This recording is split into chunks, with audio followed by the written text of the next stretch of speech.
Back again with some new surprises for you all on this wonderful sunny Sunday morning.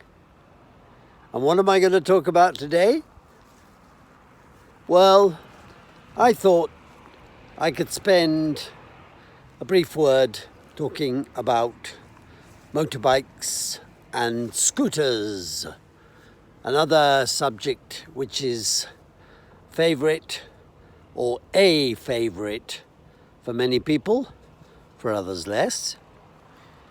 But again, I think we could say, without generalising too much, that the motorbike and scooter industry in Italy are, I would say, of primary excellence. Going back some time now, we're talking of the first scooters, as they're known today, scooters, mopeds, cyclettes, whatever they were Italian, many of them.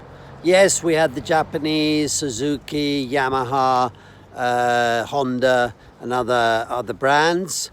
We had a few UK, both motorbikes and scooters and mopeds. I'm not in any way faulting or criticising them.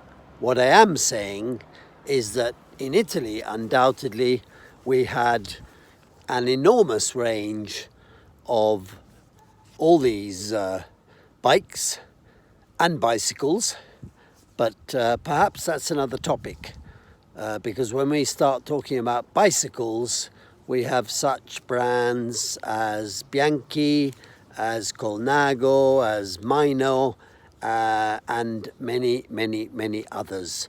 If we stick to the subject today, which is, as I say, mopeds and motorbikes, and therefore motorized vehicles, whether they're 50cc engines, electric starts, kick starts, 1-cylinder, 2-cylinder, 4 cylinders, whatever they are, motorbikes, and therefore they become big bikes.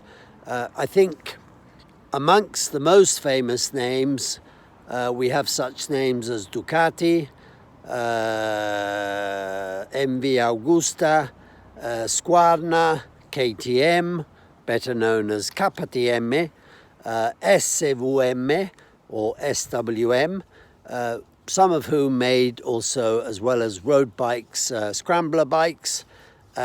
We mustn't forget MV Augusta, and we must not forget Ermacchi, who I believe, or was it Gilera? No, maybe it was Gilera or Garelli, that together launched and had, it was quite a small bike, but they had this idea of joining forces with Harley Davidson at one stage, but we're talking back in the 70s.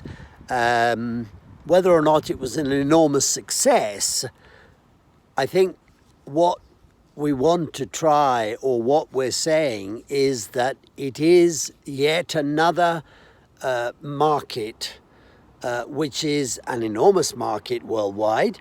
They manufacture, they design, they produce, they sell, they export motorbikes and what are better known as scooters. In my day, when I was a youngster, they were called mopeds, because today we tend to confuse scooters more with what were then, you could say, almost toys, but electric scooters and things like this. Again, another subject, because otherwise it becomes too complicated and too long, and none of my live streaming, short, brief, sharp, concise stories about all these peculiar, or should I say exclusive, Italian design.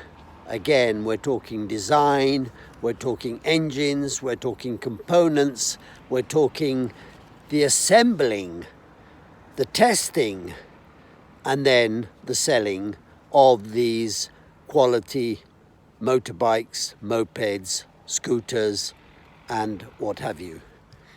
They are, of course, very useful, relatively cheap, both to run and both to maintain.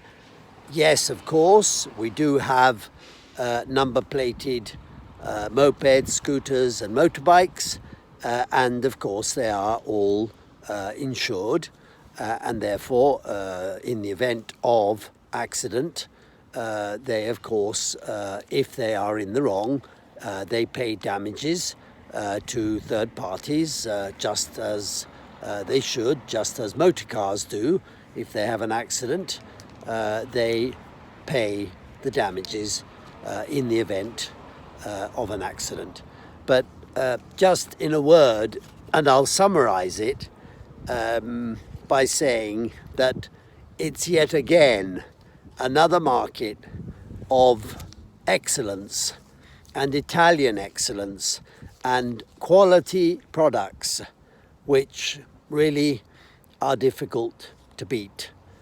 And as I say, they export.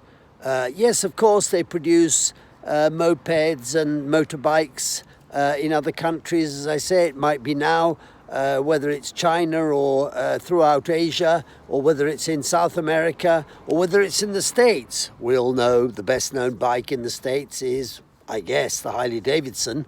There are many others, but I think one of the leaders is certainly the Harley Davidson. But keeping to Italian bikes, we have a quality product which is now also, or has now also become an extremely useful and an extremely convenient means of transport, as opposed to commuting, perhaps by car, perhaps instead of using public transport. And as I say, that has nothing to do with the question of social distancing. It's just purely a question of convenience. And of course, if ridden in such a way responsibly and also used responsibly, I think I have no objections to people using mopeds, scooters or motorbikes. The eternal problem is that very often people perhaps abuse the highway code and don't respect it, and therefore, of course, then run into problems, run into difficulties, or even run into other people, thereby causing accidents. And we have enough accidents, and therefore I think that's something that we should try and avoid. I think you'll all agree with that. And on that very happy note, again, good to have talked to you, and I hope you all enjoy this one.